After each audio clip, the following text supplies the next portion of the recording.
Hello दोस्तों, कैसे हैं आप सब लोग। तो आज हम बनाने जा रहे हैं रॉक्स। तो ये रॉक्स को बनाना बहुत आसान है और कुछ मुश्किल नहीं है। तो उसके बाद आप इसको जो है वो कहीं पे भी यूज़ कर सकते हैं अपनी ज़रूरत के मुताबिक। ठीक है जी, तो सबसे पहले स्टार्ट करते हैं। ठीक है, तो इसको जो है यहाँ से ये तीनों चीज़ों को मैं रिमूव कर देता हूँ। ठीक है, तो आपने रॉक्स बनाने के लिए सबसे पहले ऐड करना है यूवी स्फेयर। ठीक है, यूवी स्फेयर को ऐड करने के बाद ठीक है, आपने जो है वो एडिट में जाना है, प्रेफरेंस में यहाँ पे आप लिखेंगे सेल फ्रैक्चर। ओके, तो ये मेरे ऑलरेडी जो है वो चेक्ड है, इट मींस कि ये एडिड है। अदरवाइज़ आपको चेक करना है तो ये ऐड हो जाएगा। उसके बाद आपने F3 कीबोर्ड से प्रेस करना है। F3 प्रेस करने के बाद यहाँ पे ये देखें, आप यहाँ पे सर्च में सेल लिखेंगे तो ये सेल फ्रैक्चर आपको सामने नज़र आ जाएगा। ठीक है जी, तो सेल फ्रैक्चर में यहाँ पे ये सारे ऑप्शंस दिए हुए हैं। आपने अपने हिसाब से जो भी सिलेक्ट करना है वो कर सकते हैं। ऑन पार्टिकल्स को मैं सिलेक्ट कर रहा हूँ और ये सोर्स लिमिट जो है, ये जो सोर्स लिमिट है इसको मैं 400 कर देता हूँ। ठीक है जी, 400 करने के बाद नॉइज़ जो है उसको मैं 1 कर देता हूँ। ठीक है, तो नीचे आ जाते हैं रिकर्शन में। रिकर्शन जो है वो हम कर देते हैं 2। सोर्स लिमिट जो है इसको 8 रहने देते हैं और क्लैंप रिकर्शन जो है वो हम 250 रहने देते हैं। इसको मैं जब ओके करूँगा तो ये कुछ सेकंड्स लेगा, इसको जो है ना वो कंप्लीट करने के बाद कैलकुलेट करेगा। कैलकुलेट करने के बाद जो है वो हमारे पास ये जो यूवी स्फेयर है इसके पार्ट्स जो है ना वो बन जाएंगे। 400 पार्ट्स हमने सेलेक्ट किए थे तो 400 पार्ट्स ही जो है ना वो इसके बन जाएंगे। ठीक है जी, तो थोड़ा वेट करते हैं। वेट करने के बाद जो है इसके ऊपर मज़ीद काम करते हैं।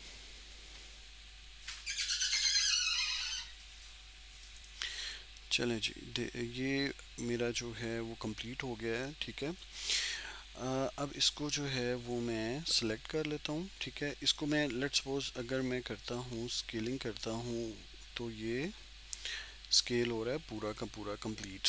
तो अगर मैं यहाँ पे आकर इसको इंडिविजुअल ओरिजिन्स पे क्लिक करता हूँ तो अब आप देखेंगे कि ये स्टोन्स मेरे आइसोलेटेड हो गए हैं। ठीक है जी, अब जो है मैं जो मेरा मेन स्फेयर है यूवी स्फेयर उसको जो है वो मैं रिमूव कर देता हूँ क्योंकि अब मुझे उसकी ज़रूरत नहीं रही। ठीक है जी, तो अब जो है मैं इसको पूरे को सिलेक्ट करके इसको मैं मूव कर देता हूँ ऊपर की तरफ। ठीक है, नीचे हम जो है वो एक प्लेन ऐड कर देते हैं। ठीक है, इसको स्केल करके बड़ा कर देते हैं। बड़ा करने के बाद अब हम इसको सिलेक्ट करते हैं, एक पार्टिकल को सिलेक्ट कर लेते हैं और हम जाते हैं रिग बॉडी पे।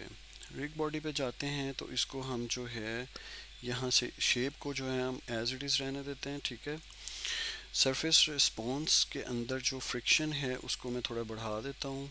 ठीक है जी, यहाँ तक बढ़ा देते हैं। ठीक है, उसके बाद सेंसिटिविटी में कोलिशन मार्जिन जो है वो मैं सेट कर देता हूँ 0.001। ठीक है, 0.001 सेट करने के बाद ये हमारा जो है ये एक जो पार्टिकल है वो जो है वो रिग्ड बॉडी का पार्ट बन गया है। ठीक है, तो मैं चाहता हूँ कि ये मेरा पूरा जो यूवी स्फेयर है ये पूरे का पूरा जो है वो इसके ऊपर अप्लाई हो जाए। तो उसके लिए मुझे ऑब्जेक्ट में जाना होगा। ऑब्जेक्ट में जाने के बाद रिग्ड बॉडी के अंदर जाके मैंने कॉपी फ्रॉम एक्टिव कर देना है। ठीक है जी, कॉपी फ्रॉम एक्टिव करने के बाद जब मैं किसी भी पार्टिकल पे सिलेक्ट क्लिक करूँगा तो ये आप देखेंगे कि वो सारी सेटिंग्स अप्लाई हो चुकी हैं। अब जो मैंने प्लेन बनाया है उसको मैं क्या करूँगा, उसको भी मैं जो है वो रिग बॉडी का पार्ट बना दूंगा, लेकिन मैं इसमें पैसिव सेलेक्ट करूँगा क्योंकि मुझे इसको मूव नहीं करना। मुझे मूव करना है वो मेरा जो यूवी स्फेयर है या जो मेरा स्टोन्स का स्ट्रक्चर है उसको मूव करना है। ठीक है जी, उसके बाद हम आ जाते हैं, इसको हम करते हैं प्ले। तो ये मेरे जितने भी स्टोन्स हैं वो सारे के सारे जो है नीचे आके बिखर गए हैं। ठीक है जी, अब ये जो छोटे छोटे रॉक्स पड़े हुए हैं, ठीक है, ये मेरे जो है वो अब इन रिग्ड हो चुके हैं। रिग्ड होने के बाद जो है इनको हम क्या करेंगे, इनको हम फिक्स कर देंगे एक ही जगह पे, ताकि हम जो है इनको यूज़ कर सके फर्दर।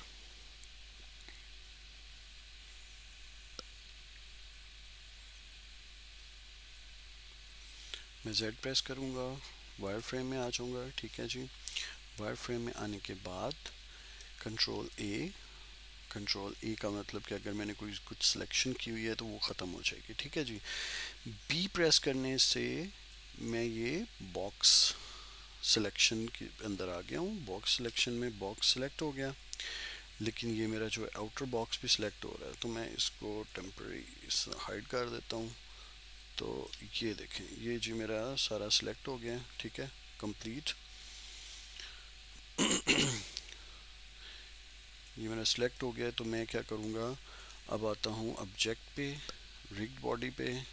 तो मैं यहाँ पे इसको अप्लाई ट्रांसफॉर्मेशन कर दूंगा, ठीक है जी। अप्लाई ट्रांसफॉर्मेशन करने के बाद अब ये यहीं पे फिक्स हो गया है, अब ये वापस जाएगा नहीं ऊपर।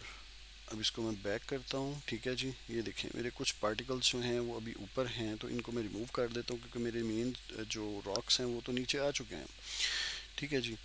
तो मैं इनको सेलेक्ट कर लेता हूँ, ठीक है। सेलेक्ट करने के बाद इनको मैं रिमूव कर देता हूँ। तो मेरा ये जो बाकी जितना भी स्ट्रक्चर है ये सारा उधर का उधर ही रह गया, और ये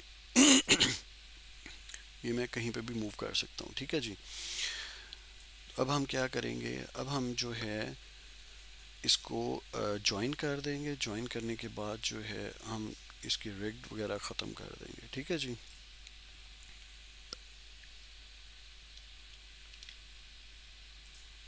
अब मैं इसको बी प्रेस करके, तो मैं इसको दोबारा से सिलेक्ट कर लेता हूँ, ठीक है, माउस बटन के साथ। सेलेक्ट करने के बाद मैं प्रेस करूँगा कंट्रोल जे करने से आप ये देखें ना, ये जितने भी सेपरेट हुए हुए थे वो सारे ज्वाइन हो गए हैं, ठीक है। अब ज्वाइन करने के बाद जो है मैं वापस इधर आ जाता हूँ। इधर आने के बाद ये जो प्लेन बनाया हुआ था इसको रिमूव कर देता हूँ, क्योंकि अब मुझे इसकी ज़रूरत नहीं रही। तो ये जो मेरे स्टोन्स हैं ये मेरे जो है वो ऑलरेडी जो है वो ज्वाइन हो चुके हैं। अब मैं रिग्ड बॉडी जो है इसमें से रिमूव कर देता हूँ, क्योंकि मुझे अब इसकी ज़रूरत नहीं रही, ठीक है जी। तो अब ये हमारे स्टोन्स जो हैं वो रेडी हैं, वो कहीं पे भी हम यूज़ कर सकते हैं। इनको इंडिविजुअली भी यूज़ कर सकते हैं, और आप ऐसे ज्वाइन किए हुए पूरे ग्रुप को भी कहीं पे भी यूज़ कर सकते हैं, ठीक है जी। अब इसके अंदर हम जो है वो मटेरियल ऐड कर देते हैं। मटेरियल ऐड करने के लिए मुझे जाना है यहाँ पे मटेरियल प्रॉपर्टीज़ में, न्यू के बाद यहाँ पे बेस कलर में मैं कोई सा भी कलर चूज़ कर लेता हूँ, जस्ट लाइक ये वाला कर लेते हैं, ठीक है। इसको थोड़ा डार्क कर देते हैं, तो ये मेरे इसके अंदर मटेरियल में ऐड हो चुका हुआ है, ठीक है जी। ये देखें, ये जितने भी रॉक्स हैं इसके अंदर जो है वो मटेरियल वाला कलर जो मैंने वहाँ पे चूज़ किया था वो यहाँ पे आ चुका है, ठीक है जी। तो ये हमारे स्टोन्स जो हैं वो बनकर रेडी हो चुके हैं। अब हम कहीं पे भी इनको आसानी के साथ इस्तेमाल कर सकते हैं, ठीक है दोस्तों।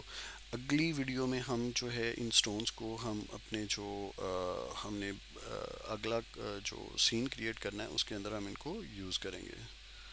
तो आपने जो है इनको अच्छे तरीके से प्रैक्टिस कर लेनी है, ताकि अगला जो सीन हम क्रिएट करेंगे